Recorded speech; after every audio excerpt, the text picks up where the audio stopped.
Magandang gabi po at maligayang pagdating sa ating night observatory. Kayo po ay komportable na. Ngayong gabi, maglalakbay tayo sa isang lugar na magpapaisip sa inyo tungkol sa katatagan ng pinakamalalaking bagay sa buong universo. Nakatitig na ba kayo sa gabi at sinubukan ninyong isipin kung gaano kalawak ang inyong nakikita? Bilyon-bilyong bituin, bawat isa ay isang araw. At bilyon-bilyong galaksi, bawat isa ay parang isla na may daan-daang bilyong araw. Ngayon, isipin nyo, isa sa mga galaksing iyon, isa sa pinakamalalaki at pinakamaliwanag, ay bigla na lang naglaho. Hindi sumabog, hindi namatay, nag-evaporate lang, naiwan ng isang nakanganga at malalim na butas. At ang matinding pagtataka ng mga astronomo, hindi ito katang-isip. Ito ay isang tunay na misteryo na kilala bilang ang problema ng Abel 2261 cluster. Ngayong gabi, sisikapin nating intindihin kung paanong nangyari ito at kung bakit hanggang ngayon ang pinakamahuhusay na isip ng tao ay nalilito pa rin sa paghahanap ng kasagutan. Humanda na kayo, magsisimula na ang ating sleep lecture. Para lubusan nating maunawaan ang lalim ng hiwagang ito, kailangan muna nating alamin kung ano ba talaga ang pinag-uusapan natin.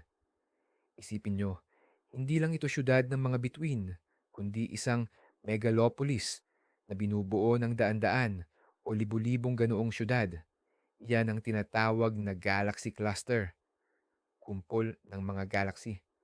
Ito ang pinakamabibigat na istruktura sa buong universo na pinag-ugnay ng grabidad. Para silang dambuhalang sapot kung saan sa mga buhol nito nakolekta ang mga galaxy, gas, alikabok, at syempre, napakaraming dark matter. Ang kumpol na pag-uusapan natin ay may catalog name na Abel 2261. Ito ay nasa layong 2.7, 2.7 bilyong light years mula sa atin. Sa sentro nito, tulad ng iba pang katulad na kumpol, dapat mayroong pinakamaliwanag at pinakamabigat na galaxy, ang tinatawag na Brightest Cluster Galaxy, BCG. Ito ang parang reyna, ang gravitational monarch, na sa paglipas ng panahon ay lumamon na sa 12 dosenang maliliit na kapitbahay nito. Ngunit itong reyna na ito, ang sentrong galaxy sa Abel 2261, ang siyang nagdulot ng matinding pagkalito. Hindi ito ang inaasahan. Ang puso nito, ang core nito, nawawala. Sa lugar kung saan, dapat naroon ang napakatiim na buhol ng bilyon-bilyong matatandang bituin at isang supermassive black hole. Ang nakita lang ng mga astronomo ay isang malabong ulap. Para itong nakakita ka ng throne room, pero walang trono at walang hari. Dito na nagsimula ang isa sa pinaka-nakakaintrigang investigasyon sa modernong astrophysics. Simulan na natin ang pagbusisi sa mga detalye ng unang obserbasyon na siyang nagbigay daan sa misteryong ito. Ang lahat ay nagsimula sa isang simpleng pag-aaral ng datos na nakuha gamit ang Hubble Space Telescope. Sanay na ang mga astronomer na nagtatrabaho sa maalamat na instrumentong ito sa mga tanawing hindi ka panipaniwala mula sa malalayong kalawakan. Pero ang nasaksihan nila sa gitna ng Abel 2261 galaxy cluster ay iba at lumampas sa karaniwan. Sa sentro ng napakalaking kumpol na ito, naroon ang galaksiya na kilala bilang AGC 2626395. Ito ay napakalaki at malapad. Ang liwanag nito ay kumalat sa lawak na umaabot sa higit 2 milyong taong liwanag ang lapad. Ibig sabihin, ito ay 20 beses na mas malaki kaysa sa diametro ng ating sariling Milky Way. Ngunit ang liwanag nito ay hindi karaniwan ang pagkakakalat. Kadalsan, ang mga higanting elliptical galaxies na nabuo sa pamamagitan ng pagsasanib-sanib ay may napakaliwanag at siksik na core or sentro. Ito ang lugar kung saan pinakamataas ang density ng mga bituin, kung saan nakakonsentra ang pangunahing masa. Pero dito, wala ang core na iyon. Sa halip, ang sentro ng kalawakan ay mukhang walang laman at maluwang na para bang mayroong humukay at nag-alis ng mismong puso nito. Ang unang reaksyon ng mga siyentista ay pinaghalong pag-aalinlangan at teknikal na pagdududa. Posible bang isa lamang itong artifact mula sa data processing o baka may kakulangan lang sa paggana ng instrumento ng Hubble? Dosenang pag-verify ang isinagawa. Paulit-ulit na sinuri ang datos gamit ang iba't ibang pamamaraan at filters. Ngunit iisa ang resulta. Ang sentral na bahagi ng galaksya ay abnormal na madilim at malabnaw. Para itong tumitingin ka sa litrato ng isang malaking syudad sa gabi at matutuklasan mo na ang business center nito kung saan dapat nagniningning ang libu-libong ilaw ng mga skyscraper ay nakalubog sa kadiliman. Ang obserbasyong ito ang nagsilbing panimula, ang unang kabanata ng isang drama na patuloy na bumabagabag sa kanila hanggang ngayon. Napagtanto ng mga siyentista na hindi ito isang pagkakamali, kundi isang pangunahing anomalya na nangangailangan ng kasagutan. Ano ang nagdulot upang lumaki ng ganoon ang sentro ng isa sa pinakamalaking galaksya sa universo at burahin ang sentral na bahagi nito? Para lubusan nating maunawaan kung bakit nagulat ang mga astronomo, kailangan nating alamin muna kung ano ba talaga ang tinatawag na brightest cluster galaxy o mas kilala bilang BCG. Hindi lang ito ang pinakamalaking galaksya sa isang grupo. Ito ay isang tunay na cosmic monster, isang kanibal na lumalaki sa pamamagitan ng pagkain ng mga kalapit niyang galaksiya. Sa siksik na sentro ng isang kalipunan ng galaksiya, karaniwang nangyayari ang pagbangga at pagsanib ng mga galaksiya. Sa paglipas ng bilyon-bilyong taon, hinihila ng grabidad ang mas maliliit na galaksiya patungo sa gitna, kung saan sinasakmal at nilalamon sila ng higanteng sentral na galaksiya. Ang bawat pagsasanib ay nagdaragdag dito ng mga bituin, gas, at pinakamahalaga, pinagsasama nito ang kanilang mga supermassive black hole sa sentro. Ang prosesong ito, na tinatawag na galactic cannibalism, ay humahantong sa pagbuo ng isang napakalaking elliptical galaxy na may napakabigat at napakasiksik na core. Kinumpirma ng mga theoretical na modelo at ng obserbasyon sa daan-daang iba pang kumpol ng galaksya ang paglalarawang ito. Ang mga BCG ay palaging may napakaliwanag at kitang-kitang sentro. Ito ang kanilang trademark, ang resulta ng kanilang magulong kasaysayan. Subalit, ang galaksiya sa sentro ng Abell 2261 ay ganap na lumalabag sa pamantayang ito. Ang malaki ngunit malabong corium nito ay nagpapahiwatig na may nangyaring hindi pangkaraniwan dito. Hindi lang ito basta paglihis sa normal, ito ay direktang pagkontra sa mga itinatag na modelo ng pagbuo ng galaksiya. Isipin mo ang isang arkeologo na nakahukay ng isang sinaunang lungsod ngunit sa sentro nito, kung saan dapat nakatayo ang isang templo o palasyo, ay may malaking nakangangang butas o crater. Nagbubunga ito ng mga pangunahing tanong tungkol sa kasaysayan ng lugar na iyon.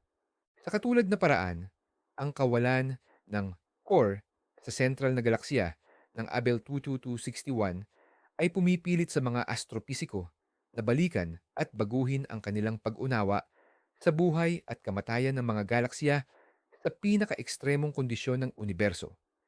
Ito ay isang anomalya na maaaring tumukoy sa isang bago at hindi pa natutuklasang pisikal na proseso, o baka naman ay kailangan nating aminin na hindi pa kumpleto ang ating kasalukuyang mga teorya. Sa kaibuturan ng bawat malaking galaksya, parang isang halimaw na natutulog sa puso ng dragon, ang supermassive black hole. Hindi ito guni-guni lamang, kundi isang kumpirmadong katotohanan sa astronomiya. Ang ating Milky Way ay umiikot sa Sagittarius A star, isang bagay na may masang humigit kumulang 4 na milyong beses sa masa ng ating araw.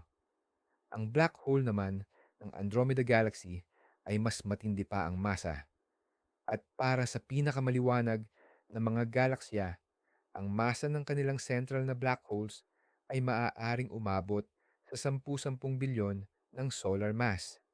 Ang mga bagay na ito ay hindi lang mga pasibong sentro ng grabitasyon. Susi sila sa ebolusyon ng mga galaksya. Ginagabayan nila ang pagbuo ng bituin at hinuhubog ang formal na istruktura ng mga ito. Ang makakita ng isang dambuhalang galaksya na walang supermassive black hole sa kaibuturan nito ay parang paghahanap ng isang buhay na nilalang na walang DNA. Sa ating kasalukuyang pag-unawa, talagang imposible ito. Kaya naman, mas lalo pang lumalalim ang misteryo ng Abel 2261. Kung walang core o sentro ang galaksya, nasaan ang supermassive black hole nito? Dapat ay naroroon iyon. Dapat ay isa ito sa pinakamalaki sa buong observable universe na posibleng may masang umabot sa 100 bilyong araw. Ang impluensya ng grabidad nito ay dapat nakapagtipon ng siksik na kumpol ng mga bituin. Iyon mismo ang nucleus o core na hindi natin nakikita. Ang kawalan ng sentro ay direktang tumuturo sa posibleng pagkawala ng mismong black hole sa nakasanayan nitong lugar. Napakaradikal ng ideyang ito na sa simula, halos walang siyentipiko ang naglakas loob na ipahayag ito. Saan naglaho ang isang black hole na sinlaki ng ating solar system at may masang bilyon-bilyong araw. Hindi ito pwedeng bigla na lang mag-evaporate. Hindi rin ito pwedeng sumabog. Isa ito sa pinakamatibay at pinakamatagal mabuhay na bagay sa buong universo. Dahil dito, ang pagsisiyasat ay lumihis mula sa tanong na bakit ganito kalaki ang core patungo sa mas nakakabahala na saan ang black hole. Ang paghahanap sa nawawalang halimaw na ito ang naging pangunahing misyon ng lahat ng nag-aaral sa misteryosong galaxy cluster na ito. Kapag nahaharap ka sa imposible, kailangan mong isaalang-alang ang pinakamalalaking hinala at ang unang teorya na nabuo sa isip ng mga astrophysicist ay karapat-dapat sa isang Hollywood blockbuster. Paano kung ang black hole ay bigla na lang naitapon palabas mula sa galaksya? Pakinggan mo, parang science fiction. Pero ang ideyang ito ay may matibay na pisikal na basehan na konektado sa isa sa pinaka-eksklusibong pangyayari sa universo, ang mga gravitational waves o mga alon ng grabidad. Ayon sa General Theory of Relativity ni Einstein, kapag ang dalawang dambuhalang bagay tulad ng black holes ay umikot sa isa't isa at nagsanib, lumilikha sila ng pag-alon sa mismong tela ng space-time. Ang mga gravitational waves na ito ay nagdadala ng napakalaking enerhiya at momentum. Kung ang pagsasanib ay nangyayari ng asymmetrical, halimbawa, kung magkaiba ang masa ng mga black hole o magkaiba ang direksyon ng kanilang pag-ikot, magiging hindi pantay din ang paglabas ng mga gravitational waves.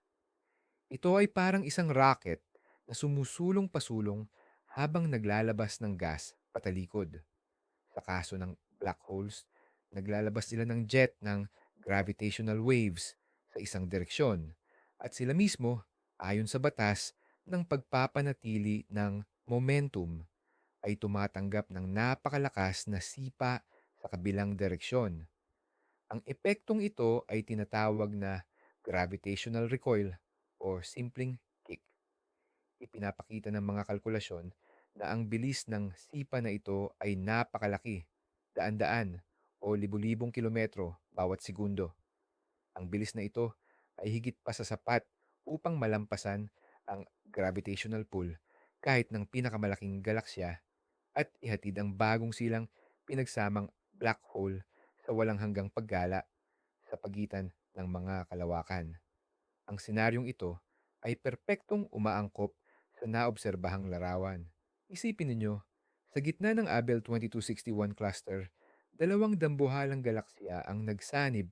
Ang kanilang supermassive black holes ay nag-unahan, umikot sa isang sayaw ng kamatayan at nagkaisa. Sa sandali ng pagsasanib, naganap ang isang asymmetrical na pagbuga ng gravitational waves at ang bagong silang na halimaw na may bigat na 10-10 bilyong araw ay binaril palabas mula sa sentro ng sarili nitong galaksiya, parang bala ng kanyon. Sa paglipad nito, sinama nito ang ilan sa mga pinakamalapit na bituin. Ang iba pang mga bituin sa gitna na nawalan ng sentro ng grabidad ay kumalat na bumuo sa napalaking at malabong halo na siyang naobserbahan natin. Ang teoryang ito ay elegante, maganda at nakakatakot. Ipinaliwanag nito ang lahat. Ngunit tulad ng anumang mahusay na teoryang siyentipiko, nangangailangan ito ng matibay na ebidensya. Ang ideya ng isang na-eject na black hole ay nakakabighani. Ngunit para ito ay maging higit pa sa isang magandang hinuha, kailangan nilang hanapin mismo ang instrumento ng krimen, ang mismong gumagalang black hole na ito. Paano ito mahahanap? Ang mga black hole, sa definisyon, ay hindi naglalabas ng liwanag. Subalit, hindi sila ganap na di nakikita. Kapag gumagalaw ang isang black hole sa pagitan ng mga kalawakan, hinihila nito ang nakapalibot na gas at alikabok sa pamamagitan ng grabidad nito.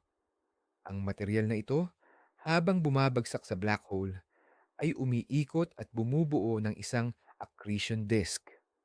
Umiinit ito sa milyong-milyong degree at nagsisimulang sumikat ng napakaliwanag, lalo na sa saklaw ng X-ray. Kaya, ang isang gumagalang supermassive black hole ay dapat makitang parang isang maliwanag at point source na pinagmumulan ng X-ray radiation na matatagpuan sa labas ng sentro ng dati nitong kalawakan. Bukod pa rito, kahit na na-eject na ang black hole, taglay pa rin nito ang napakalaking grabidad.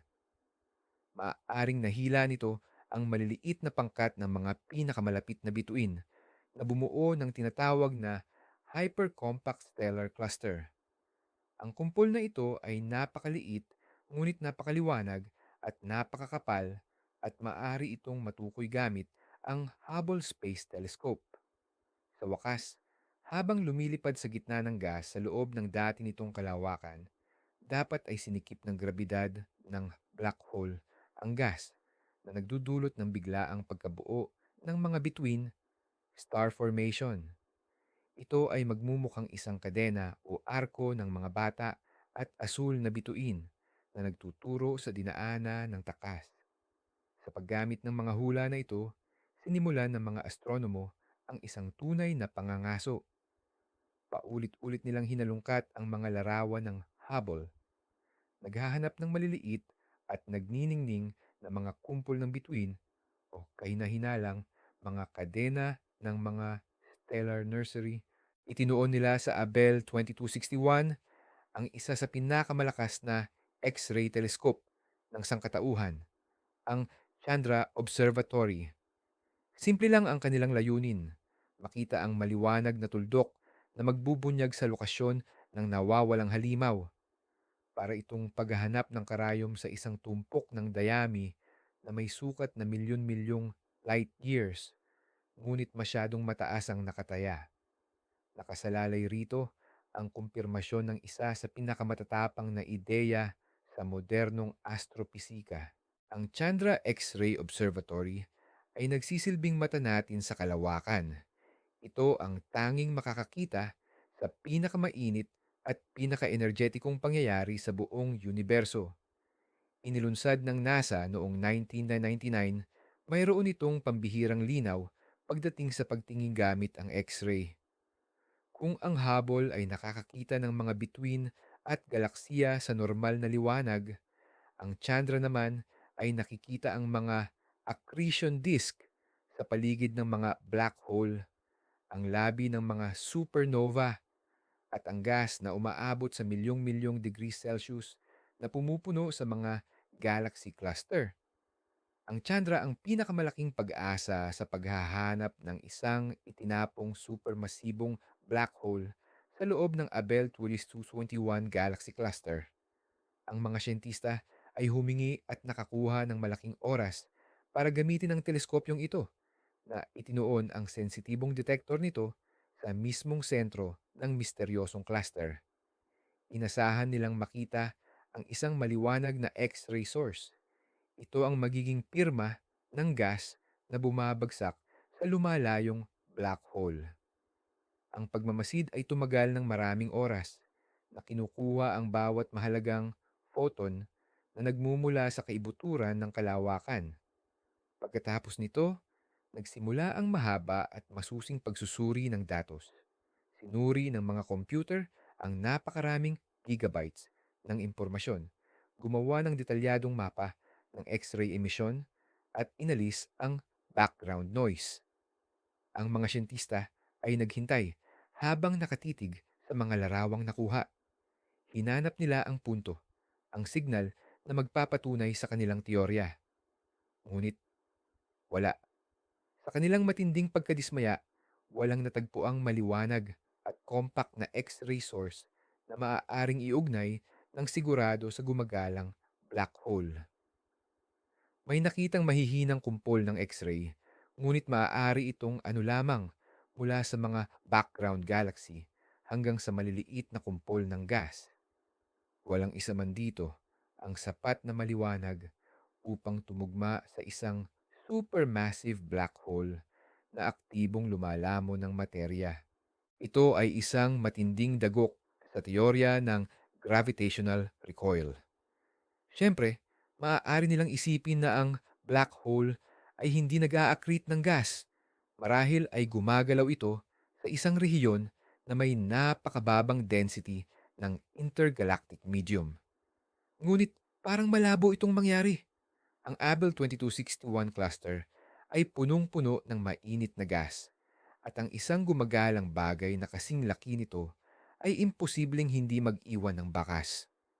Ang kawalan ng X-ray signal ay hindi tuluyang nagpawalang bisa sa teorya, ngunit ginawa itong mas hindi kapanipaniwala. Ang misteryo ay hindi lamang hindi nalutas, ito ay lalo pang gumulo.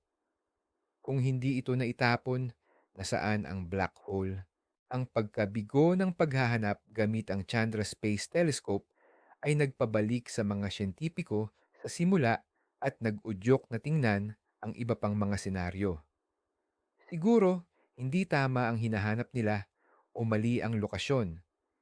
Dito ipinanganak ang pangalawang pangunahing hinuha. Hindi gaanong dramatiko pero kasing intriga.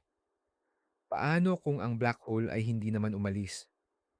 Paano kung nandoon pa rin ito sa sentro ng galaxy pero hindi lang natin nakikita dahil halos wala ng mga bituin sa paligid nito? Ang ideyang ito ay kilala bilang hypothesis ng shell removal o galactic stripping. Ipinapalagay nito na ang central galaxy sa Abell 2261 ay hindi resulta ng isa lang, kundi ng buong serye ng mga pagsasanib. Isipin natin ang sumusunod na senaryo. Dalawang malalaking kalawakan, bawat isa ay may sariling supermassive black hole ang nagsama. Ang kanilang mga black hole ay nagsisimulang maglapitan, ngunit ang proseso ay hindi biglaan. Mag-iikutan muna sila sa isa't isa na bumubuo ng isang dual system. Ang tambalang black hole na ito ay gumaganap bilang isang dambuhalang gravitational agitator or panghalo. Sa pag-iikot nito, ginugulo nito ang mga orbit ng mga bituin sa gitnang bahagi ng pinagsamang galaxy. Unti-unting itinatapon ang mga ito sa mas malayo at mas humabang mga orbita. Ang prosesong ito ay parang epektibong sumasalo o naglalabas ng mga bituin mula sa core na nagpapalabnaw at nagpapalamlam dito. Ngayon, isipin na di kalaunan, may isa pang pagsasanib na mangyayari sa pangatlong kalawakan. Ang black hole nito ay pupunta rin sa sentro na bumubuo na ngayon ng isang triple system. Ang dinamika ng ganoong sistema ay mas magulo at mas mapanira para sa stellar nucleus. Sa loob ng bilyon-bilyong taon, sa pamamagitan ng sunod-sunod na pagsasanib, ang gitnang rehiyon ay maaaring halos ganap ng nalinis at naubusan ng mga bituin. Sa huli, makukuha natin ang nakikita natin, isang malaki at namamaga na galaxy na may napakalabnaw at napakalabong core. At sa mismong sentro nito, na hindi natin nakikita, ay nagtatago hindi lang isa, kundi posibleng dalawa o tatlong supermassive black hole na hindi pa natutunaw. Ang sarili nilang gravitational na sayaw ang nagpalayas sa lahat ng mga bituin sa paligid. Ang hypothesis na ito ay elegante at nagpapaliwanag sa kawalan ng isang maliwanag na stellar core nang hindi na kailangan pang gumamit ng kakaibang ideya tungkol sa pagpapalayas ng black hole. Ipinapalagay nito na ang black hole o mga black hole ay nasa lugar nito na papalibutan lamang ng kawalan na sila mismo ang lumikha. Ang hypothesis ng pagtuklap o shell stripping ay mukhang kapani-paniwala, ngunit mayroon din itong sariling mga kahinaan. Una, para ganap na malinis ang nukleo o core ng kasim epektibo ng nakikita sa Abell 22261, kailangan nito ng napaka-espesyal na kondisyon ng pagkakabangga. Hindi ito dapat isang malakas na pagbangga lamang, kundi sunod-sunod at tuyot na pagsasanib, dry mergers. Ibig sabihin, banggaan ng mga galaxy na halos wala nang natitirang gas. Kung may gas, maaari itong lumamig at bumuo muli ng mga bagong bituin sa gitna na muling lilikha ng maliwanag na nukleo. Pero hindi ito nangyari. Dahil dito, napaka-imposibleng makahanap ng isang galaxy cluster na may ganoon kapambihirang kasaysayan ng pagsasanib. Pangalawa, kahit pa naitalsik ang mga bituin mula sa sentro, hindi lang sila basta maglalaho. Dapat silang bumuo ng malaki at malawak na stellar halo sa paligid ng galaxy. Habang may ganitong halo ngang nakikita, hindi naman tumutugma ng husto ang struktura at densidad nito sa prediksyon ng mga modelo. Mukhang hindi lang kulang ang mga bituin sa gitna, kundi sa kabuuan, mas kakaunti sila kaysa sa inaasahan para sa isang galaxy na ganoon kalaki. Ngunit ang pinakamabigat na argumento laban sa teoryang ito ay konektado sa mismong black holes. Kung mayroon ngang kambal o tripling sistema ng supermassive black holes sa sentro, dapat silang magsanib sa paglipas ng panahon. Ang proseso ng pagsasanib, tulad ng alam natin, ay lumilikha ng matinding gravitational waves. Kahit pa hindi sapat ang sipa, recoil kick, para italsik ang pinal na black hole, ang mismong pagsasanib ay dapat nag-iwan ng bakas, mga tiyak na pagbaluktot sa istruktura ng galaxy na hindi pa natutuklasan ng mga astronomo. Higit pa rito, kung hindi pa nagsasanib ang mga black hole, dapat silang nakikipag-ugnayan sa nakapalibot na gas at bituin na nagpapalabas ng tiyak na radio at X-ray signatures na, muli, ay hindi rin natin nakikita. Kaya naman, ang hinuha ng pagtuklap ay hindi rin nagbigay ng kumpleto at sapat na sagot. Naipaliwanag man nito ang malaking nukleo. Nagdagdag naman ito ng mga bagong tanong tungkol sa kung bakit hindi natin nakikita ang iba pang epektong hinulaan nito. Ang komunidad ng agham ay naipit sa isang deadlock. Parehong may kalakasan at kahinaan ang dalawang pangunahing teorya, ang teorya ng pagtatalsik at ang o teorya ng pagtanggal ng balot. Wala sa kanila ang kayang ipaliwanag ng lubusan ng lahat ng kakaibang katangian ng Abel Quetzalcoatl 61. Malinaw na para masolusyonan ito, kailangan ng bagong instrumento o isang bagong pananaw sa problema. At ngayon, lumabas na sa entablado ang bagong manlalaro, ang pinakamalaking pag-asa ng modernong astronomiya, ang James Webb Space Telescope. Inilunsad noong huling bahagi ng 2021, ito ang pumalit sa Hubble. Pero mayroon itong mga kakayahan na malaki ang ipinagbago.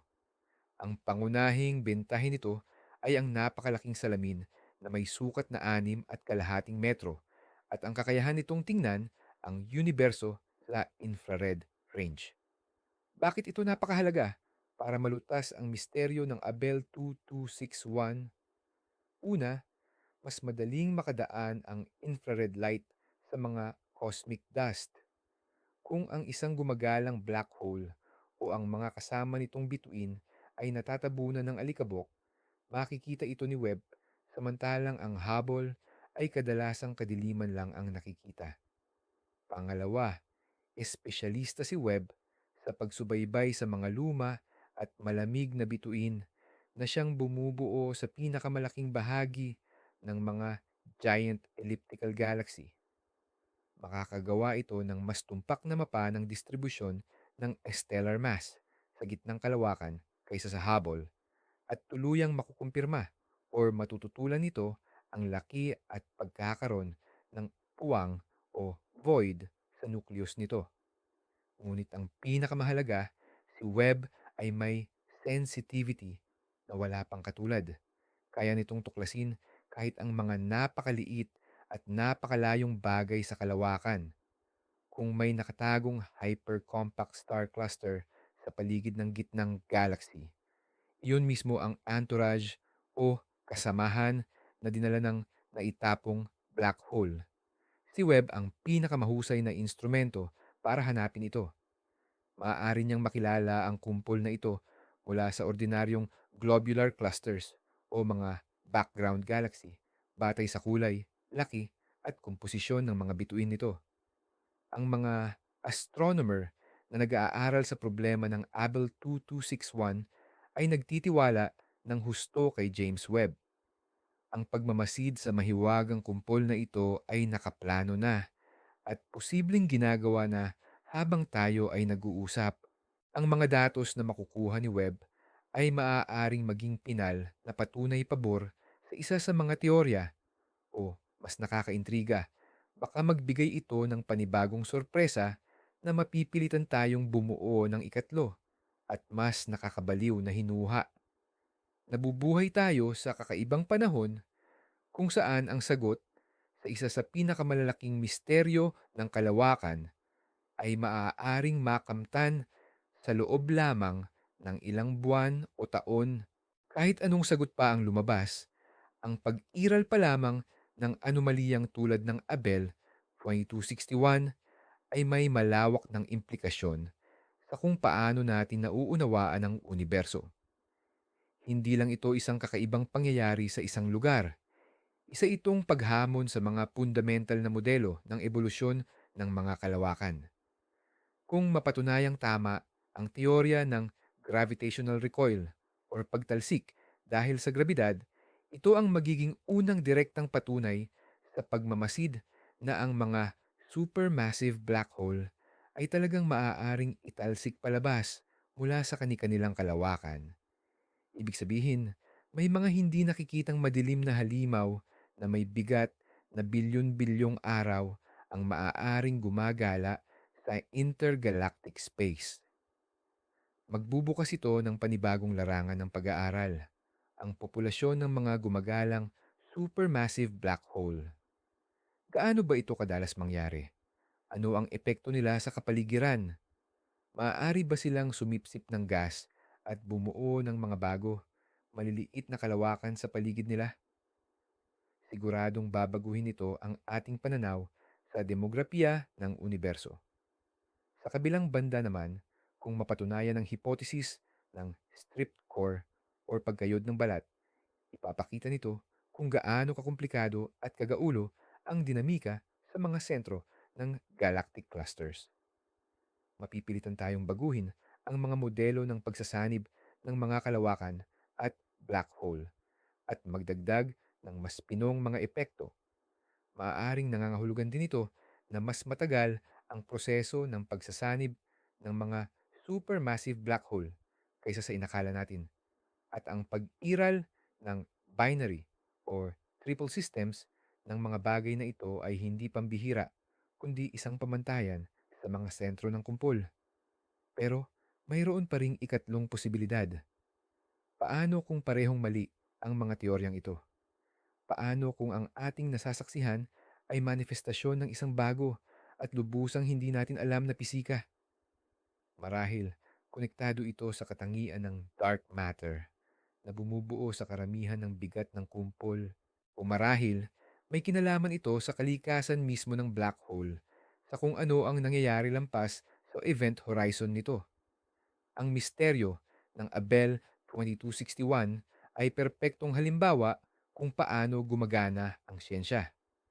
Nakakahanap ito ng anomalya, isang bagay na hindi umaangkop sa kasalukuyang larawan ng mundo, at ito ang nagiging ugat para sa panibagong kaalaman. Ang kosmikong palaisipang ito ay nagtutulak sa atin na lampasan ang nakasanayang pag-iisip at magtanong ng pinakamatatapang na katanungan tungkol sa istruktura ng ating mundo. Balik tayo sa pangunahing pinaghihinalaan, ang pagtulak o recoil mula sa grabidad. Para maintindihan natin kung gaano ito kalaki, kailangan nating isipin ang enerhiyang lumalabas dito.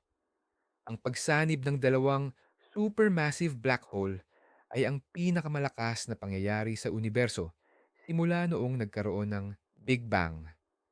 Sa loob lang ng ilang saglit, naglalabas ito ng enerhiya sa anyo ng gravitational waves na mas malaki pa kaysa sa kabuuang liwanag ng lahat ng bituin sa observable universe. Grabe, halos hindi ito maisip sa sobrang laki. At kung kahit maliit na bahagi lang ng enerhiyang iyan ang mailabas ng asymmetrical o hindi pantay sa magkabilang direksyon, sapat na iyon para bigyan ng napakalaking bilis ang bagong sanib na black hole. Ang physics ng prosesong ito ay sobrang komplikado at kailangan dito ang pinakamalakas na computer simulations na kayang mag-solve sa mga equation ni Einstein. Ipinapakita ng simulations na ito na ang lakas ng kick ay nakadepende sa dalawang pangunahing salik, ang ratio ng masa ng nagsasanib na black holes at ang oryentasyon ng kanilang mga spin or axis ng pag-ikot. Naabot ang pinakamataas na recoil kapag ang mga spin ng black holes ay magkasalungat ang direksyon at nasa plane ng kanilang orbit. Sa ganitong ideal na sitwasyon, ang bilis ng pagtulak ay posibleng umabot sa 5,000 kilometro bawat segundo. Halos 2% na yan ang bilis ng liwanag. Tandaan, kahit ang escape velocity, bilis ng pagtakas, para sa isang napakalaking kalawakan ay nasa 100 kilometro bawat segundo lang. Kaya, sa teorya, mas posible pa sa posible na mapatalsik ang black hole. Pero, gaano naman katotoo ang ideal na sitwasyong ito? Sa istatistika, mas madalas na magsanib ang mga black hole nang magulo ang oryentasyon ng kanilang spin na magreresulta sa mas mabagal na recoil. Para ipaliwanag ang anomaly sa Abell 2261 kailangan ng napakalakas na kick na nangangahulugan ng napaka-espesipikong pagsasanib. Ginagawa nitong posible ang ejection hypothesis, pero medyo pilit tingnan sa usapin ng posibilidad. Para bang sinasabi ng mga siyentista, o posibleng nangyari yan, pero kailangang nagtagpo ang mga bituin o mas tumpak ang mga black hole sa isang napaka-espesyal at napakahirap mangyari na paraan. Kaya naman, ang kakulangan ng direktang ebidensya tulad ng isang wandering X-ray source ay talagang nagpapahina sa teoryang ito. Humihingi ito ng pambihirang pangyayari, pero hindi naman nagbibigay ng pambihirang patunay. Paano kung sa maling lugar tayo naghahanap? Posible kayang hindi natin makita sa X-ray ang black hole na ito dahil nagugutom ito? Ipagpalagay natin na talagang natanggal ang black hole sa pinanggalingan nito at bumibiyahe ito sa malawak na kalawakan. Kung wala itong masalubong na sapat na siksik na ulap ng gas, ang tinatawag na accretion o ang pagkuha ng material ay magiging napakahina. Sobrang konti lang ng nahuhulog na material, kaya hindi ito makabuo ng maliwanag na accretion disk na makikita ng Chandra telescope. Sa ganitong sitwasyon, halos hindi na makikita ang black hole. Pero may iba pa ba siyang paraan para magpakita? Oo, sa pamamagitan ng tinatawag na gravitational lensing or pagbaluktot ng liwanag dahil sa grabidad. Batay sa General Theory of Relativity, binabaluktot ng anumang napakabigat na bagay ang space-time, espasyo at oras sa paligid nito. Ang liwanag mula sa malalayong bagay kapag dumaan sa tabi ng isang napakalaking katawan ay babaluktot na para bang dumaan ito sa isang lente. Ang isang supermassive black hole, kahit pa naglalakbay lang ito, ay napakalakas na gravitational lens. Kung sakaling dumaan ito ng eksakto sa linya ng ating paningin patungo sa isang malayong kalawakan, galaxy, babaguhin nito ang imahe ng kalawakan. Makakagawa ito ng mga kakaibang arko, singsing, o di kaya'y maraming replika ng larawan ng kalawakan na yon. Ang epektong ito ay tinatawag na microlensing, kung saan ang lente ay isang hiwalay at siksik na bagay, compact object. Ang paghahanap sa ganitong mga pangyayari ay sobrang hirap na trabaho. Kailangan mong patuloy na bantayan ang milyon-milyong bituin at kalawakan sa background. Umaasa na mapansin mo ang maikli at kakaibang pagbaluktot na ito. Para sa Abell 2061, mangangahulugan ito ng maraming beses at masusing pagmamasid gamit ang Hubble or Webb telescopes para mahuli ang panandaliang signal na ito. Mas komplikado ito kaysa simpleng paghahanap ng X-ray source na hindi gumagalaw. Gayunpaman, isa ito sa iilang natitirang paraan para matuklasan ang gutom at naglalakbay na black hole. Sa ngayon, wala pang ginagawang pagmamasid na may sapat na katumpakan at tagal. Pero, posibleng maging misyon ito ng mga susunod na space missions. Ang ideya na mayroong isang hindi nakikitang lente na bilyon-bilyong beses ang bigat kumpara sa araw na nagtatago sa kadiliman ay nakakatakot at nakakaakit sa iisang pagkakataon. Balikan muli natin ang Hubble Space Telescope at tingnan ang mga natuklasan nito bukod pa sa kawalan ng central na nukleyo. Ang detalyadong mga larawan ng cluster na ito, nakuha ng Hubble, ay masasabing isang obra maestra. Hindi lang natin nakikita ang malaking galaksiya sa gitna, kundi pati na rin ang daan-daang maliliit na galaksiya na nakakalat sa buong field of view. At may isang bagay na lubhang nakakaintriga sa kanila. Ipinapakita ng mga larawan ang maraming baluktot na galaksiya na nakaunat at nagmukhang manipis na arko. Hindi ito kakaibang uri ng galaksiya. Ito ay isang klasikong halimbawa ng strong gravitational lensing o malakas na pagbaluktot ng liwanag dahil sa grabitasyon. Ang buong cluster na Abell 2261 dahil sa napakalaking masa nito kung saan malaking bahagi ang dark matter ay gumaganap bilang isang dambuhalang natural na lente. Binabaluktot nito ang liwanag na nagmumula sa mas malalayong galaksya na nasa likuran nito, kaya nakikita natin sila ng nakazoom at baluktot ang hugis. Sa pamamagitan ng pag-aaral sa mga arko na ito, natutukoy ng mga astronomo ang eksaktong pamamahagi ng masa sa loob ng cluster. Nakakagawa sila ng mapa na nagpapakita kung saan eksaktong nakakonsentra ang grabitasyon, at ang mapa na ito ay nagbibigay ng isa pang sorpresa. Kinukumpirma nito na ang sentro ng masa ng cluster ay talagang tumutugma sa lokasyon ng sentral na galaksya. Ito ay isang mahalagang punto. Nangangahulugan ito na hindi gumalaw o lumihis ang gravitational center. Nagdudulot ito ng problema sa teorya ng pagbuga ejection theory kung ang supermassive black hole na bumubuo sa malaking bahagi ng masa ng nukleo ay naitalsik. Dapat ay nagresulta ito sa maliit, ngunit kapansin-pansing paglipat ng sentro ng masa ng buong galaksya mula sa sentro ng masa ng cluster. Parang umaatras ang galaksya sa kabilang direksyon. Ngunit ang datos mula sa gravitational lensing ay hindi nagpapakita nito. Ang mga sentro ay magkatugma ng may napakataas na katumpakan. Ito ay isang matibay na ebidensya na anuman ang nangyari, ito ay naganap mismo sa gravitational center ng cluster at ang pangunahing masa ay hindi umalis sa lugar. Mas pinapabigat nito ang panig ng hypothesis na shell removal o anumang uri ng internal dynamics sa halip na external ejection. Bawat bagong detalye na nakukuha natin mula sa mga obserbasyon ay tila nagdaragdag lamang ng panibagong layer sa palaisipan na ito. Bukod sa paggamit ng optical at X-ray, may isa pang bintana ang mga astronomo para silipin ang universo. Ito ay ang mga radio waves or alon ng radyo.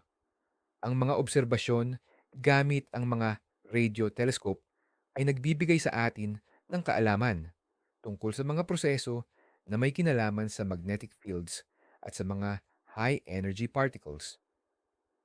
Kadalasan, ang mga aktibong supermassive black holes ay nagsisilbing malalakas na pinagmumula ng radio emission.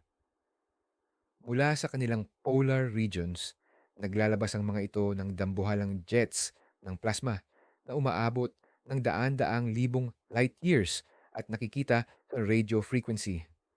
Mayroon bang radio observations na isinagawa sa Abell 2261?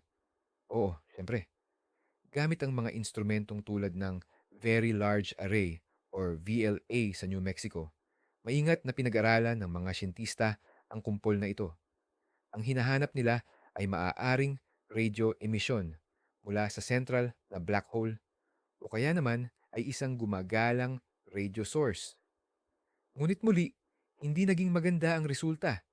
Walang makapangyarihang radio source ang natagpuan sa sentro ng kalawakan na inaasahan sana mula sa isang ganoon kalaking black hole. Hindi ibig sabihin nito ay wala talaga ang black hole, kundi sa ngayon, ito ay hindi aktibo. Ibig sabihin, hindi ito aktibong kumakain ng materya o naglalabas ng mga jets. Normal lang naman ito sa maraming dambuhalang elliptical galaxies. Ngunit wala ring natagpuang gumagalang radio source na posibleng isa nga black hole na itinapon at humihila ng mga magnetic field. Dahil walang radio signal at walang X-ray signal, lalong nagiging mailap ang ideya tungkol sa gumagalang black hole. Tila kung mayroon mang halimaw na ito, nagpasya itong manatiling lubos na lihim, hindi nagpapahiwatig ng presensya nito sa anumang bahagi ng electromagnetic spectrum. Dalawa ang naiwan nating opsyon, alinman sa sobrang tahimik ng black hole. Kaya hindi natin ito madetect sa kasalukuyan nating mga pamamaraan o wala talaga ito at kailangan nating maghanap ng ibang paliwanag. Ang pagiging hindi tiyak na ito ay nakakainis. Ngunit sabay ding nag-uudyok sa mga siyentista na gumawa ng mas malikhain at bagong paraan ng paghahanap. Tingnan natin ang shell removal hypothesis mula sa ibang anggulo. Nabanggit natin na ang binary supermassive black hole ay maaaring kumilos bilang isang gravitational whisk na nagkakalat ng mga bituin. Ang prosesong ito ay tinatawag na slingshot effect. Kapag ang isang bituin ay dumaan malapit sa dalawang black hole, maaari itong makakuha ng matinding bilis mula sa grabidad at maipalabas-palabas ng kalawakan sa napakabilis na tulin. Ang mga bituing ito ay tinatawag na hypervelocity stars. Ang paghahanap ng maraming ganitong bituin na lumilipad palayo mula sa sentro ng Abel 222-61 ay magiging matibay na hindi direktang ebidensya na may nagtatagong binary black hole mismo sa gitna. Ngunit paano natin mahahanap ang mga bituing ito? Napakahirap gawin yan. Napakalayo ng kalawakan at hindi natin makita ang bawat bituin doon maliban sa mga pambihirang pagsabog ng supernova. Gayunpaman, maaari nating suriin ang pinagsama-samang liwanag mula sa populasyon ng mga bituin.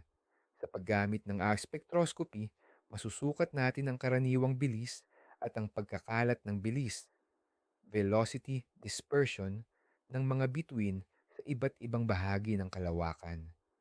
Kung talagang may gumaganang gravitational slingshot sa sentro, dapat ay makakita tayo ng hindi normal na mataas na velocity dispersion sa central na bahagi, ang tinatawag na pinainit na core. Ang mga bituin doon ay dapat na gumagalaw ng mas magulo kaysa sa karaniwang mga kalawakan. Ang mga pagsukat na ito ay ginawa gamit ang malalaking telescope sa lupa na may mga malalakas na spectrograph.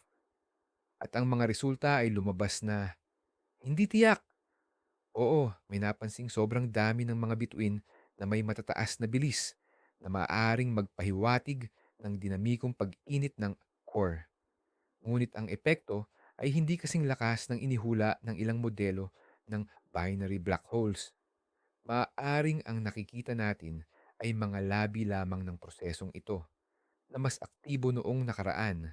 O baka naman ang mismong proseso ay hindi nangyayari sa paraang minodelo natin. Ito ay isa pang piraso ng puzzle na hindi perpektong bumabagay sa anumang larawan. Hindi nito binabaklas ang shell removal hypothesis, ngunit hindi rin ito binibigyan ng tiyak na kumpirmasyon. Binibigyang diin lamang nito kung gaano kakomplikado at maraming dimensyon ang pisika na namamahala sa puso ng mga kalawakan. Ang nakikita lang natin ay mga alingawngaw ng dambuhalang proseso na nangyari bilyon-bilyong taon na ang nakalipas at sinusubukan nating buuin ang buong pangyayari gamit ang mga alingawngaw na ito. Habang naghihintay tayo ng mga datos mula sa James Webb Space Telescope, hindi naman nagpapahinga ang mga teorista. Patuloy silang gumagawa ng mas komplikado at detalyadong computerized simulations para subukang kopyahin ang nakikita nating sitwasyon sa Abel 2261. Ang mga simulations na ito ang tanging paraan natin upang laruin o pag-aralan ang bilyon-bilyong taon ng ebolusyon ng kalawakan sa loob lamang ng ilang linggo o buwan gamit ang isang supercomputer.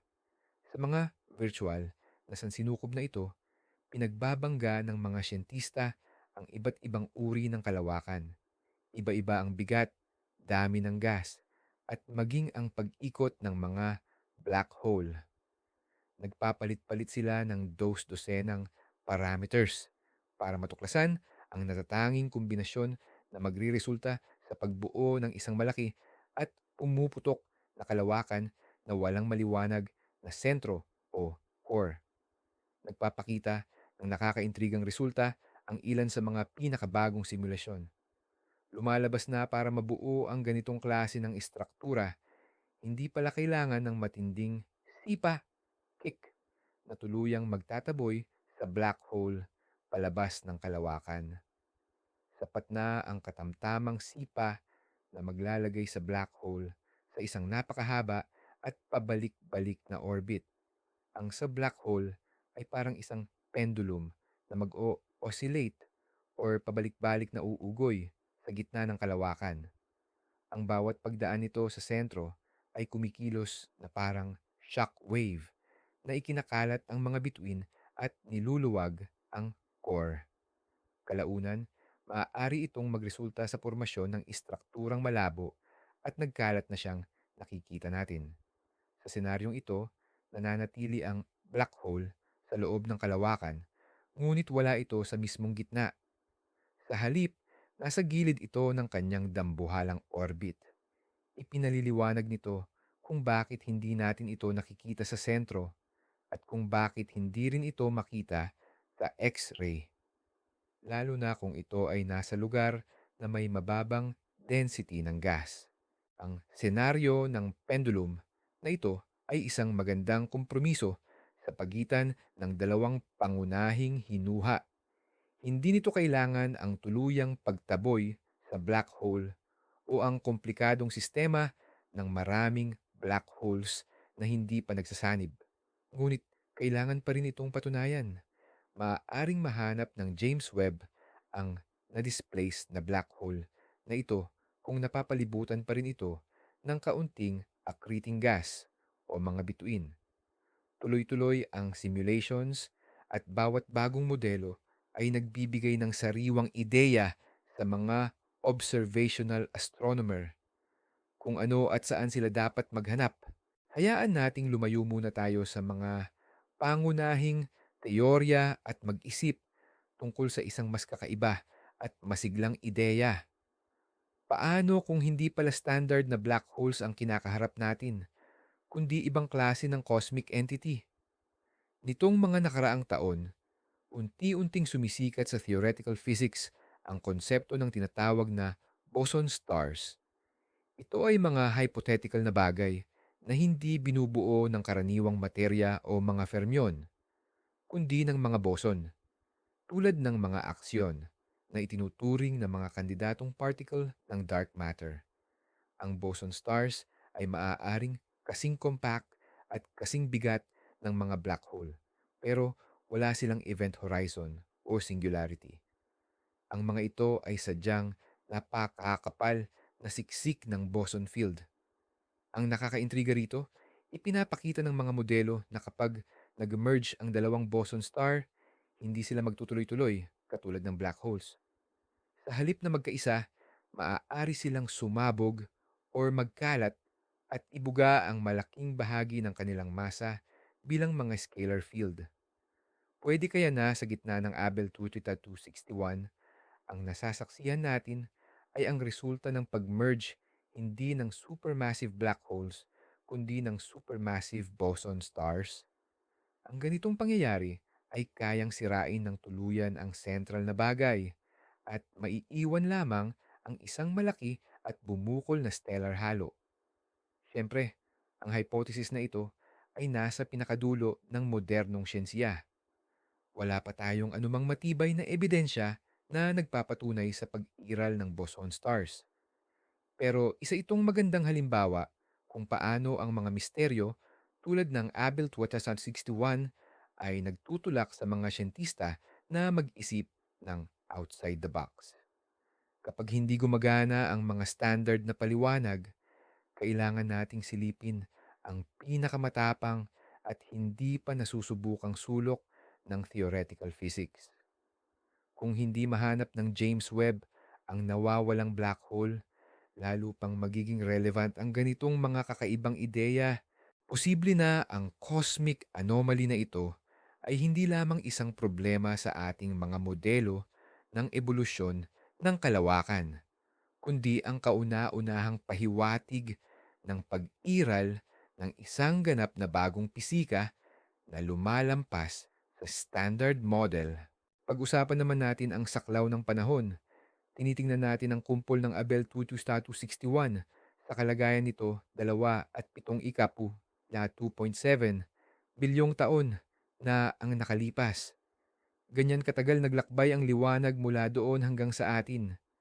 Ibig sabihin, ang malaking sakuna na nagdulot ng pagkawala ng gitna o core nito ay nangyari pa noon.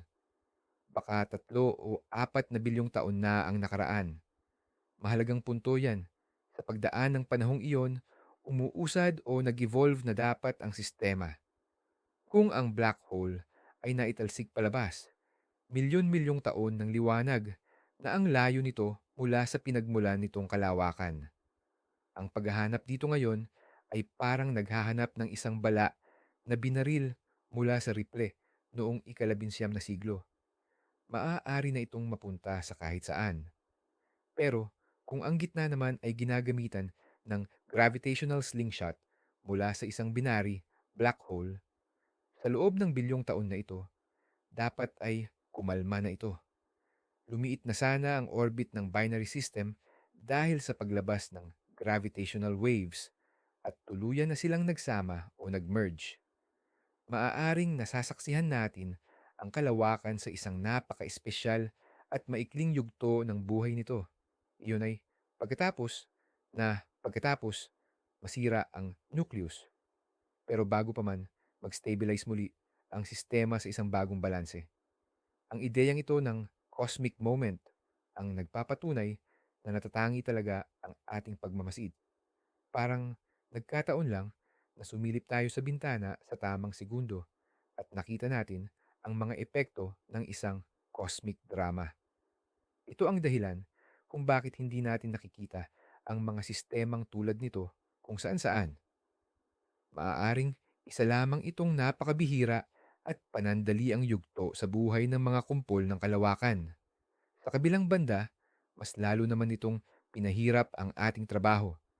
Sinusubukan nating buuin ang mga pangyayari sa malayong nakaraan gamit ang napakakonti at naglumaan ng ebidensya para itong paleontolohiya, pero imbes na buto ng dinosaur, ang mayroon tayo ay ang distribusyon ng liwanag mula sa malayong kalawakan.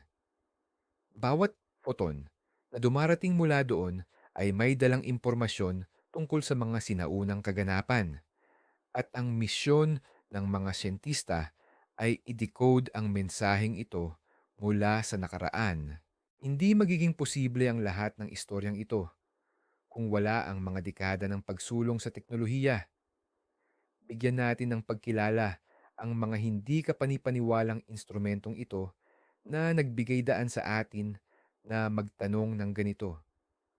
Nagsimula ito sa mga ground-based dome na teleskopyo noong kalagitnaan ng ika-20 siglo na nagpahintulot sa astronomo na si George Abel na likhain ang kanyang sikat na katalogo ng malalayong galaxy cluster.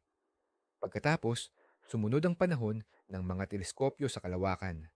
Ang Hubble na inilunsad sa orbit noong 1990 ay nagbigay sa atin ng walang katulad na linaw ng imahe, malaya sa mga distortion ng atmosfera ng Earth. Ito mismo ang nagpahintulot sa atin na makita ang kakaibang estruktura ng Central Galaxy. Ang Chandra X-ray Observatory naman ay nagbukas ng bintana sa mundo ng high energy na nagbigay daan sa atin na hanapin ang mainit na gas na bumabagsak sa mga black hole. Samantala, ang mga higanting teleskopyo sa lupa tulad ng Keck sa Hawaii at ang Very Large Telescope, BALT sa Chile, kasama ang kanilang dambuhalang salamin at komplikadong mga spectrograph ay nagbigay kakayahan upang sukatin ang bilis ng mga bituin sa malayo ng sistemang ito. At ngayon, narito ang James Webb, isang himala ng inhinyeriya na nangangakong lumingon pa sa mas malayo at makakita ng mas marami pa. Ang bawat isa sa mga instrumentong ito ay rurok ng pagsisikap ng libu-libong inhinyero, siyentipiko at programmer. Ang bawat larawan o spectrum na nakukuha ay bunga ng napakakomplikadong operasyon at matagalang pagpupunyagi. Ang kasaysayan ng Abel 2261 ay hindi lamang tungkol sa isang misteryo sa kalawakan. Ito rin ay kwento ng kuryosidad at pagiging maparaan ng tao, ng ating walang humpay na pagnanais na maunawaan ang universo, kahit ano paman ang maging halaga. At hanggat may kakayahan tayong bumuo ng ganitong kagilagilalas na mga instrumento, patuloy tayong makakahanap ng mga bagong misteryo at sa malaot madali, makikita rin natin ang mga sagot dito. Ang teknolohikal na paghahangad na ito para sa kaalaman ay isa sa mga pinaka-nakaka-inspire na aspeto ng modernong agham. Pag-usapan naman natin ang isa pang mahalagang aspeto, ang papel ng dark matter. Alam nating ang mga kumpol ng galaksya ay binubuo Hindi lang ng mga bituin at gas, kundi ng mahiwagang substansyang ito na hindi naglalabas o sumisipsip ng liwanag, ngunit nagpaparamdam sa pamamagitan ng grabidad. Ang halo ng dark matter na pumapalibot sa Abell 2261 ay daan-daang beses na mas matimbang kaysa sa pinagsamasamang galaksiya nito. Ito ang humahawak sa buong sistema upang hindi ito magkawatak-watak.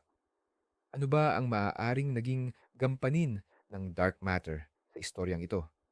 Una, ito ang lumilikha ng pangkalahatang gravitasyonal na potensyal kung saan gumagalaw ang mga galaksiya.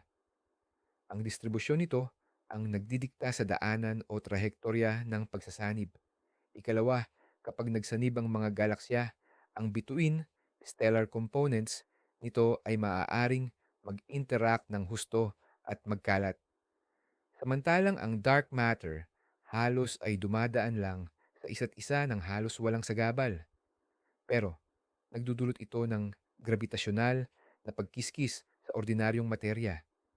Ang epektong ito, na tinatawag na dynamic friction, ang nagtutulak sa mas mabibigat na bagay tulad ng mga black hole o nuclei ng galaksiya na bumagal at lumubog patungo sa gitna ng pangkalahatang gravitasyonal na potensyal. Sa senaryo ng natalsik na black hole, kailangan nitong lampasan hindi lang ang hatak ng bituin sa sarili nitong galaksya, kundi pati na rin ang napakalaking hatak ng buong dark matter halo. Ibig sabihin, ang kinakailangang bilis ng kick, sipa, ay dapat mas mataas pa sa inakala natin. Sa kabilang banda, sa senaryo ng core stripping or pagbalat, ang dinamika ng dalawang black hole, binary black hole, sa siksik na sentro ng dark matter halo ay maaaring maging napakakomplikado. May ilang teorya na nagsasabing ang dark matter ay maaaring bumuo ng napakasiksik na tuktok, dense peak, sa pinakasentro na posibleng makaapekto sa proseso ng pagtatalsik ng mga bituin. Dahil hindi pa natin lubos na alam kung ano talaga ang dark matter at kung paano ito nakikipag-ugnayan sa sarili nito, nananatili itong isa sa pinakamalaking misteryo sa palaisipang ito. Ang paglutas sa hiwaga ng Abell 261 ay maaaring hindi diretsahang magbigay sa atin ng bagong impormasyon tungkol sa likas na katangian ng mailap na substansyang ito. Ang isa sa pinakanakakaintrigang aspeto ng misteryong ito ay posibleng hindi tayo ang unang nagtatanong tungkol dito. Kung may matatalinong buhay pa sa ibang bahagi ng universo, anumang sibilisasyong umabot sa mataas na antas ng teknolohiya sa isa sa mga kalawakan ng Abell 22261 cluster ay makikita ang anomalya na ito gamit ang kanilang sariling mga mata o mas tiyak gamit ang kanilang mga teleskopyo. Isipin mo ang isang sibilisasyong nakatira sa isang planeta sa isa sa mga kalapit na kalawakan ng kumpol na ito. Para sa kanila, ang gitnang kalawakan ay hindi lang isang malabong batik tulad ng sa atin. Ito ay magiging isang napakalaki at nangingibabaw na obheto sa kanilang kalangitan sa gabi. Siguradong inobserbahan nila ito sa buong kasaysayan nila. Nakita nila kung paano nito sinakmal ang iba pang kalawakan at nasaksihan din nila kung paanong bigla na lang naglaho ang maliwanag nitong sentro o core. Anong epekto kaya nito sa kanilang agham, filosofiya at relihiyon? Ang pagkaunawa na kahit ang dambuhalang istruktura tulad ng core ng isang kalawakan ay maaaring maglaho ay tiyak na magiging isang malaking pagkabigla sa pundasyon ng kanilang kaalaman.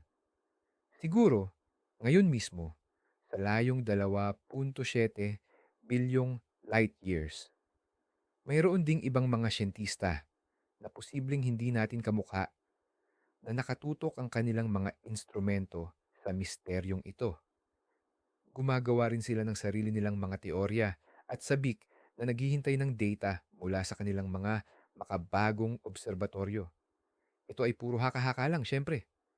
Pero nakakatulong itong ipaalala sa atin na ang mga batas ng pisika ay universal at ang mga misteryong inihahain sa atin ng universo ay maaari ding universal.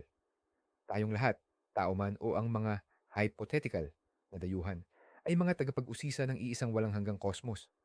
At ang mga obheto tulad ng Abel 2261 ay nagsisilbing pangkalahatang hamon para sa anumang may isip, saan man ito lumitaw. Hindi lang mismo ang black hole ang hinahanap ng mga siyentista, kundi pati na rin ang iba pang didirektang pahiwatig na makapagbibigay liwanag sa nakaraan ng sistemang ito. Isa sa mga pahiwatig na ito ay ang tinatawag na globular star clusters. Ang mga ito ay siksik at bilog na kumpol ng daan-daang libo o minsan ay milyon-milyong napakatatandang bituin na umiikot sa paligid ng mga kalawakan na parang mga satellite. Ang malalaking kalawakan tulad ng central na galaxy sa Abel 2261 na horse ay dapat may libu-libong ganitong globular clusters. Sa pag-aaral ng kanilang distribusyon at pagkilos, malalaman natin ang marami tungkol sa kasaysayan ng mga galaxy merger. Kung ang gitnang galaxy ay nabuo sa pamamagitan ng paglamon ng maraming mas maliliit na kalawakan, ninakaw din nito ang mga globular clusters ng mga ito. Kaya, ang sistema ng clusters nito ay dapat napakalaki at malawak. Talagang nakakita ang Hubble Space Telescope ng napakaraming clusters na ito sa paligid ng galaxy. Base sa pagsusuri, ipinapakita na ang mga ito ay simetriko ang pagkakalat at walang matibay na senyales ng anumang malakas na pagkagambala kamakailan na siyang inaasahan kung sakaling may supermassive black hole na biglang naitalsik. Ang kanilang pagkilos ay mas tugma sa senaryo ng mabagal at unti-unting pag-iinit ng sistema dahil sa maraming merger. Ito ay isa pang maliit ngunit mahalagang punto pabor sa hypothesis ng pagtanggal ng balot o envelope stripping. Gayunpaman, mayroon ding mga komplikasyon dito. Ang nakikita lang natin ay ang pinakamaliwanag na clusters at posibleng mas komplikado ang buong sitwasyon. Ang James Webb Space Telescope dahil sa kakayahan nitong makita ang mas malalabo at mas malalayong clusters ay makakagawa ng mas detalyadong mapa ng sistemang ito. Maaaring ito ang magbigay daan upang tuluyan ng makapili sa pagitan ng dalawang senaryo. Ang bawat detalye, gaano man kaliit tulad ng distribusyon ng maliliit na star clusters ay mahalaga sa ating cosmic detective work.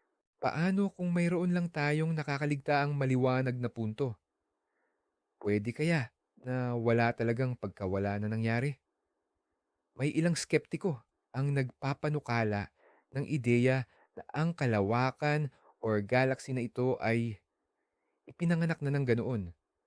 Posibleng may mga pambihirang kondisyon sa pagbuo kung saan ang isang dambuhalang elliptical galaxy ay mabubuo ng walang siksik na gitnang core. Halimbawa, kung nabuo ito hindi sa pamamagitan ng sunod-sunod na pagsasanib, hierarchical mergers, kundi dahil sa mas malumanay at mas malakihang pagguho ng isang dambuhalang ulap ng gas at sa hindi malamang dahilan, hindi nabuo ang central na supermassive black hole. Ngunit ang hypothesis na ito ng pagkakabuo na may depekto o primordial defect ay humaharap sa matitinding problema. Una, ito ay sumasalungat sa halos lahat ng modernong modelo ng cosmological na istruktura na nakabatay sa ideya ng sunod-sunod na pagdami, hierarchical clustering. Pangalawa, mahirap isipin kung paano mapipigilan ang pagbuo ng supermassive black hole sa ganoong kalaking bagay. Ang grabidad ay hindi nagpapatinag. Sa gitna ng ganoong kalalim na gravity well, ang mga materyales ay dapat na siksik at gumuho. Pangatlo, nakikita natin ang maraming tanda ng pagsasanib sa sistemang ito tulad ng malaking stellar halo at maraming kumpol ng bituin. globular clusters. Malinaw na hindi ito isang tahimik na galaxy na payapang lumaki ng nag-iisa. Sa kabila ng pagiging malabong mangyari nito, hindi natin ito pwedeng tuluyang balewalain. Ang universo ay laging nagbibigay sa atin ng mga sorpresa. Kung sa huli ay mapapatunayan na mali ang lahat ng iba pang hypothesis, mapipilitan ang mga siyentista na balikan ang pinakaradikal na ideyang ito, na ang nakikita natin ay hindi resulta ng isang kalamidad, kundi isang ganap na bago at hindi pa natin nakikilalang uri ng galaxy. Ito na marahil ang magiging pinakanakakaganyak na resulta ng investigasyong ito. Maaaring napaka-abstrakto at napakalayo ng kwentong ito sa ating pang-araw-araw na buhay.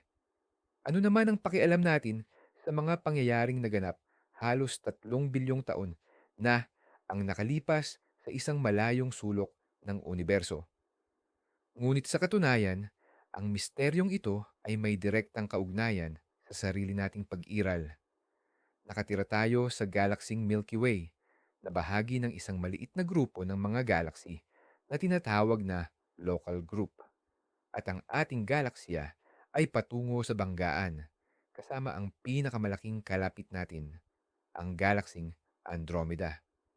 Sa loob ng halos 4.5 bilyong taon, magsisimula na silang magsanib, bumubuo ng isang bagong, dambuhalang elliptical na galaksya.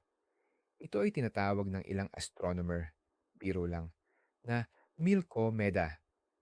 Ang kanilang mga central na supermassive black hole, ang Sagittarius A at ang mas dambuhala nitong kapatid mula sa Andromeda ay tuluyan ding magsasama. Sa pagsasanib na iyon, may ilalabas ding gravitational waves at marahil isang gravitational recoil. Magiging sapat ba ito upang itapo ng bagong silang na black hole palabas ng sentro ng Milkomeda? Malamang na hindi, dahil napakalaki ng pagkakaiba sa rasyo ng kanilang mga masa. Pero ang pag-aaral ng mga matinding kaso tulad ng Abell 2261 ay tumutulong sa atin na mas maintindihan ang pisika sa likod ng mga prosesong ito at mas tumpak na mahulaan ang malayong hinaharap ng sarili nating tahanan sa kalawakan. Kapag naiintindihan natin kung ano ang maaaring magkamali sa pinakamalalaking sistema, mas nauunawaan natin ang mga patakarang sinusunod at kung paano nag-i-evolve ang sarili nating galaksya. Sa isang banda, sa pagtingin natin sa kailaliman ng Abell 2261, sumisilip tayo sa isa sa mga posibleng pinakadramatikong kinabukasan ng sarili nating sulok ng universo.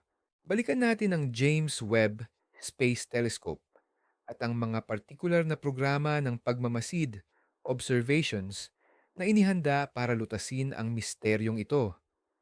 Ang isa sa mga pangunahing programa ay tinatawag na PRIME, Primordial-like Resolved Investigations of a Missing Black Hole, na nangangahulugang pagsasaliksik na tulad ng pag-aaral sa mga sinaunang bagay sa paghahanap sa isang nawawalang black hole.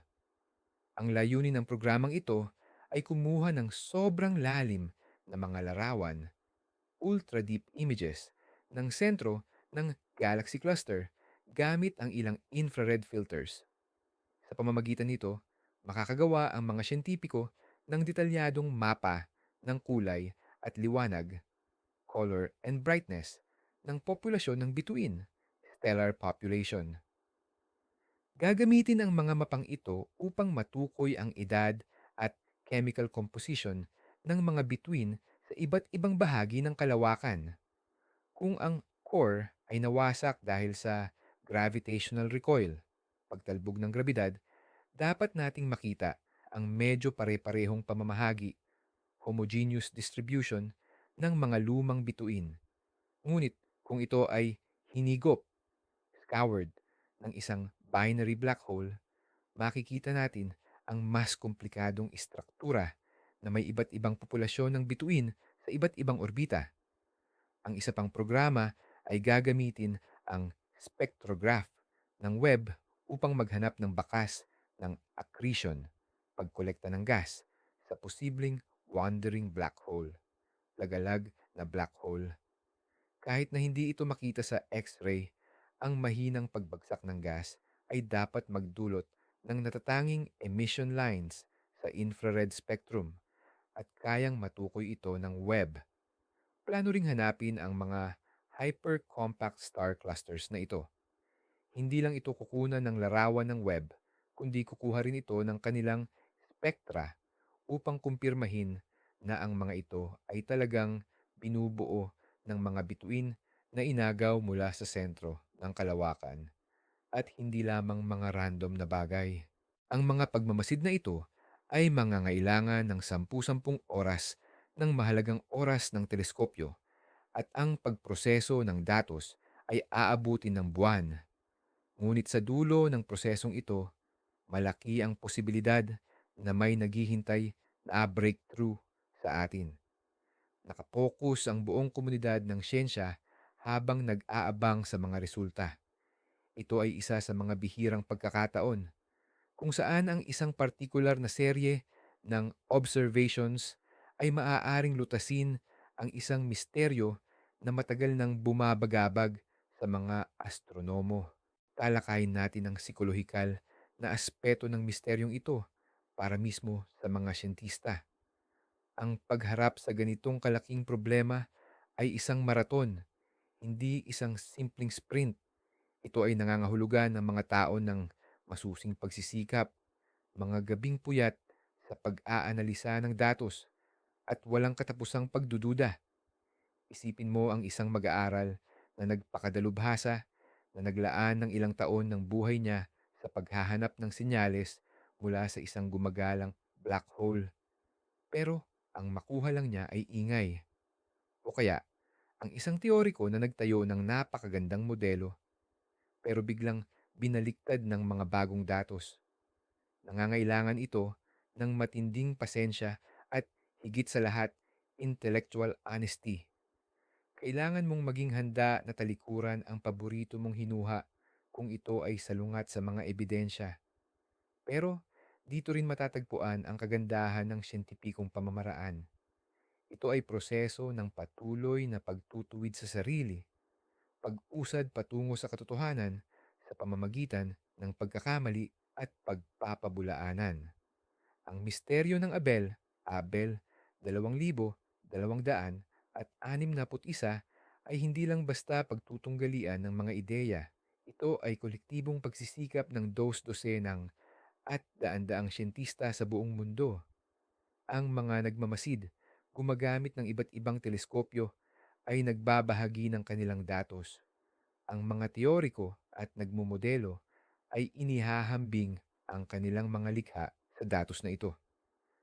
Mayroong tuloy-tuloy na dialogo na kung minsan ay nagiging matitinding pagtatalo sa mga kumperensya. Pero iisa lang ang layunin ng lahat, ang unawain kung ano ba talaga ang nangyari doon. Ang kolektibong pagkauhaw na ito sa kaalaman, ang pangkalahatang ambisyon na lutasin ang palaisipang ibinato sa atin ng kalikasan, ang siyang pangunahing puwersang nagtutulak sa agham. At kahit pa hindi natin mahanap ang tiyak na sagot sa lalong madaling panahon, ang mismong proseso ng paghahanap ay magpapayaman na sa atin ng mga bagong kaalaman, bagong pamamaraan, at bagong katanungan. Bukod sa dalawang pangunahing teorya, iyong tungkol sa ejection kick at iyong tungkol sa core stripping o pagkaubos ng bituin, mayroon din tayong mga hybrid o pinagsamang bersyon. Posibleng ang totoo, nangyari ang dalawang ito ng sabay. Ipagpalagay natin na nagsama ang dalawang kalawakan. Ang mga black hole nila ay gumawa ng isang binary system na nagsimulang kumayod at mag-ubos ng mga bituin mula sa nucleus, kaya naging malabnaw ang sentro. Pagkatapos, sa paglipas ng panahon, nagdikit at tuluyan nang nagsama ang dalawang black hole. Sa mismong pagdikit na yon, nagkaroon ng gravitational recoil or pag-igkas dahil sa gravity. Pero dahil malabnaw at nasira na ang anchor, kahit medyo mahinang pag-igkas lang, ay sapat na para italsik ang bagong silang na black hole. Sa senaryong ito, pinagsama natin ang dalawang epekto na nagpalakas sa isa't isa. Ito ang dahilan kung bakit mukhang sobrang kakaiba or extreme ang sistemang ito.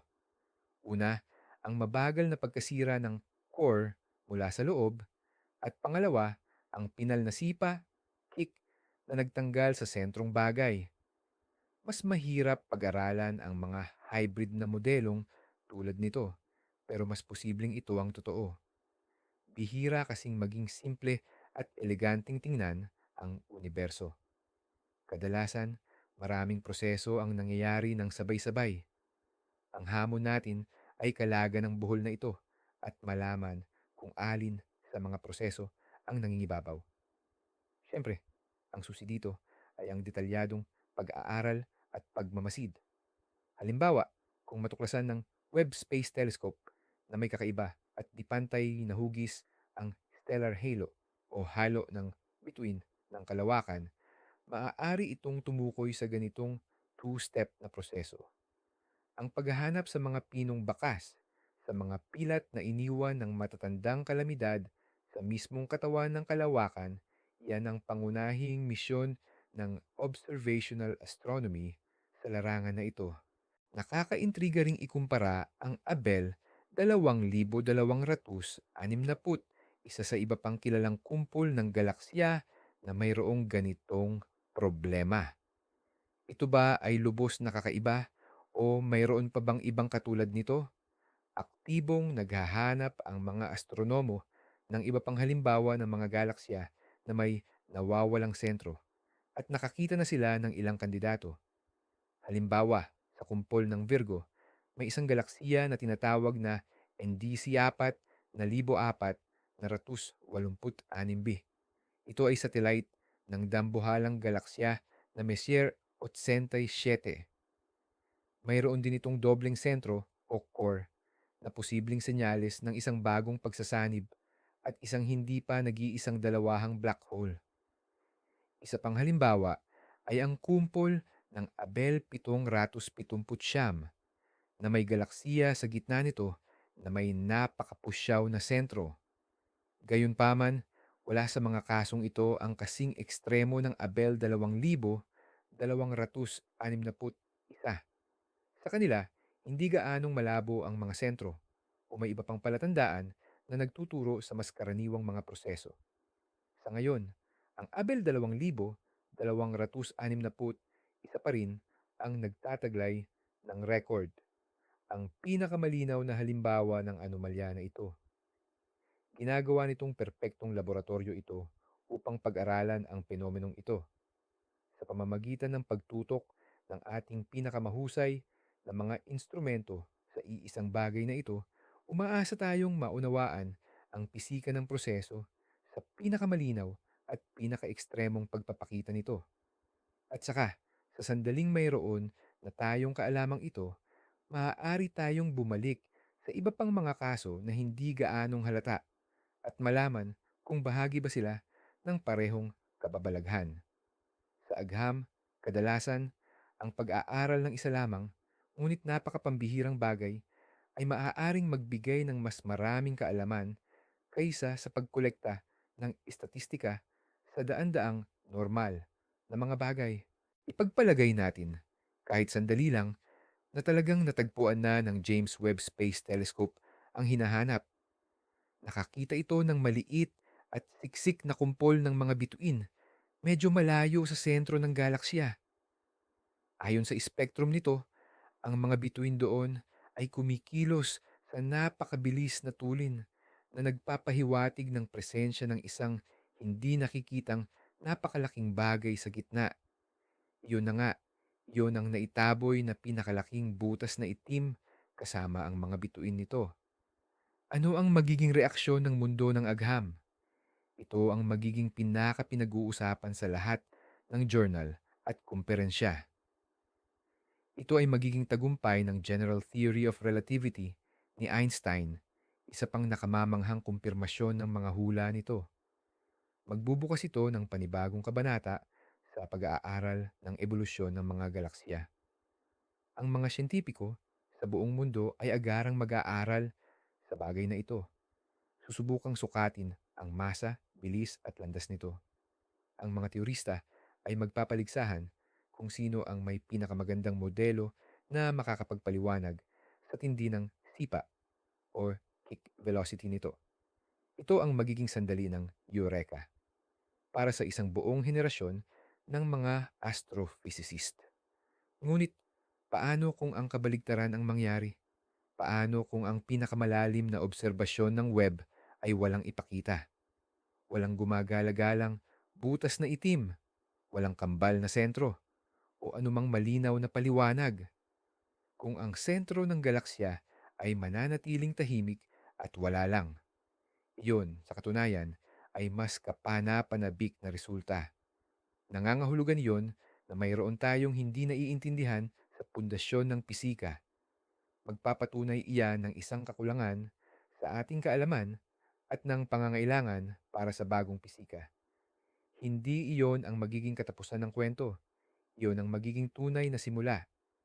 Mapipilitan ang isang henerasyon ng mga batang siyentipiko na maghanap ng ganap na bagong mga ideya, ng mga ideyang tila kabaliwan. At ang ganitong mga sandali ng ganap na pagtataka sa harap ng kalikasan ang nagtutulak sa agham pasulong. Anuman ang maging sagot, panalo tayo. Maaari nating kumpirmahin ang ating pinakamalalaking teorya o kaya naman ay magbubukas tayo ng pinto sa isang ganap na hindi pa nasasaliksik na larangan ng kaalaman. Bilang pangwakas sa ating mahabang paglalakbay, balikan natin ang imahe ng kalangitan sa gabi. Kapag tumitingin tayo sa mga bituin, nakikita natin ang kaayusan at harmoniya. Ang mga planeta ay umiikot sa kanilang mga orbita. Ang mga bituin ay tahimik na nagbibigay liwanag sa loob ng bilyon-bilyong taon at ang mga galaksiya ay maringal na lumulutang sa kawalan. Pero ang kwento ng Abel 2271 ay nagpapaalala sa atin na sa likod ng nakikitang katahimikan may nakatagong mga prosesong may hindi maisip na kapangyarihan at kaguluhan. Ang universo ay hindi isang static na larawan, kundi isang dinamiko at patuloy na nagbabagong espasyo. Dito, nagbabanggaan ang mga galaksya, nagsasanib ang mga black hole, at buong sistema ng mga bituin ay maaaring itapon sa malalim na kadiliman ng kalawakan. Ang misteryong ito ay isang paalala kung gaano kaliit pa lang talaga ang ating nalalaman. Kailan lang tayo nagsimulang kumayod sa ibabaw at sinisiyasat pa lang natin ang ating mundo sa tulong ng mga teleskopyo. Ang bawat bagong misteryo, tulad nito, ay nagpapakita kung gaano pa karami ang dapat nating tuklasin. Tinuturuan tayo nitong maging mapagpakumbaba sa harap ng lawak at komplikasyon ng universo. Ngunit kasabay nito, pinupuno tayo nito ng pag-asa at pananabik. Pag-asa na sa tulong ng ating isip at mga kagamitan, sa huli ay malulutas din natin ang mga palaisipang ito. At ang pananabik ng mga explorer na nakatayo sa pintuan ng isang bago at hindi pa natutuklas ang mundo. Ang misteryo ng naglahong galaksya ay hindi lang isang simpleng problemang siyentipiko. Ito ay isang pakikipagsapalaran na nagaganap mismo sa ating mga mata at tayong lahat ang mga saksi rito. Kaya't umasa tayo na sa lalong madaling panahon, malaman na natin ang susunod na kabanata ng kamangha-manghang kwentong ito at sa wakas, narating na natin ang katapusan ng ating paglalakbay sa gitna ng kumpol ng mga galaksya, ang Abel 2261. Mag-summarize na tayo. Nahaharap tayo sa isa sa pinakakakaibang misteryo ng modernong astronomiya, ang kawalan ng core at posibleng supermassive black hole sa sentro ng isa sa pinakamalaking galaksiya sa buong universo. Mayroon tayong dalawang pangunahing teorya. dalawang suspek sa pangyayaring ito. Ang una ay ang gravitational recoil na sitwasyon. Isang mapaminsalang pagsasanib ng dalawang black hole ang lumikha ng napakalakas na bugso ng gravitational waves. Dahil dito, ang bagong silang na halimaw ay binaril palabas mula sa sarili nitong galaksya na parang kanyon at iniwan ang isang malaki ngunit walang laman na stellar halo. Ang pangalawa naman ay ang stripping scenario. Hindi lang pala isa, kundi mayroong double or triple system ng black hole na nakatago sa sentro. Dahil sa gravitational dance ng mga ito sa loob ng bilyon-bilyong taon para lang nitong winaglit at nilinis ang lahat ng bituin mula sa gitnang rehiyon. Parehong may kalamangan at kakulangan ang dalawang teorya at wala pa ring nakakakuha ng tiyak na patunay. Ang mga obserbasyon gamit ang pinakamahuhusay na teleskopyo sa mundo tulad ng Hubble at Chandra ay hindi pa rin makahanap ng smoking gun or ebidensya. Kaya naman, ang lahat ng pag-asa ay nakasalalay na ngayon sa James Webb Space Telescope. Posibleng sa mismong oras na ito ay sinisilip na nito ang misteryong ito at ang datos mula rito ay maaaring magbago ng husto sa ating pag-unawa sa ebolusyon ng mga galaksya. Ang kwentong ito ay isang malinaw na halimbawa na ang universo ay puno pa rin ng mga sorpresa at ang pinakapundamental na mga tanong tungkol sa kung paano ito gumagana ay naghihintay pa rin ng mga sagot. Salamat sa paglalaan ng inyong oras na makasama kami at sa pag-dive sa kalaliman ng kalawakan. Sana ay makatulong ang lektura na ito upang mahimbing kayong makatulog habang naiisip ang kadakilaan at misteryo ng ating mundo. Huwag kalimutang mag-subscribe sa channel para hindi mapalampas ang mga bagong kwento at mag-iwan ng like kung nagustuhan ninyo ito. Ngayon, ito ang pangunahing tanong namin sa inyo. Aling teorya ang tingin ninyo ay mas kapani-paniwala? Ang black hole na itinapon palabas o ang gravitational dance ng ilang halimaw? O baka naman mayroon kayong sariling at talagang baliw na ideya? Ibahagi ang inyong mga naiisip sa comment section. Magandang gabi.